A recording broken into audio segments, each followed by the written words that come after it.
Sir আপনি মনে হয় একটু বলদ আছেন, আপনার মনে হয় ট্রেনে বসছেন। এই পিছি কি বললি? আপনার বলদ তোমরা তো কি করবো, তো কমপক্ষে আপনার দিকে 10 মিনিট ধরে যাকে আছেন এরকম প্রথম দেখা দিয়ে ভালোবাসে আমি দেখছি সিনেমায়। আমি কি করবো? আমি জানি কি আপনার বাসা ছিলেন। আসসালামু আলাইকুম। ওয়ালাইকুম আসসালাম। আমার টিচার। আপনি টিচার? কোথায় পড়ান? প্রগতি কোচিং এ পড়াতাম। আপনাদের টিউটর দরকার শুনে আমি আসছি।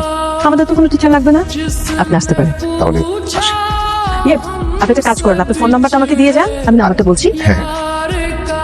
আসসালামু আলাইকুম।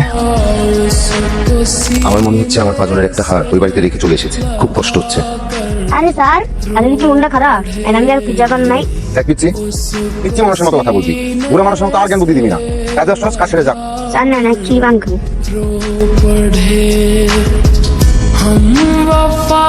আমার লক্ষ্মী মা খেতে চল। আশ্চর্য, একটা মানুষকে চিনি না জানি না, সে হুট করে এসে বললো সে টিচার, ওকে তাকে এনে দিতে হবে। আপনার প্রেমে সফলতা আছে। আচ্ছা এক মিনিট। আসসালামু আলাইকুম আন্টি। হ্যাঁ, ওয়ালাইকুম আসসালাম। আজকে আমাদের বাসায় একটু আসতে পারবেন? জি আসতে পারবো, কখন আসবো? বিকালের দিকে আসলে হবে। জি আচ্ছা।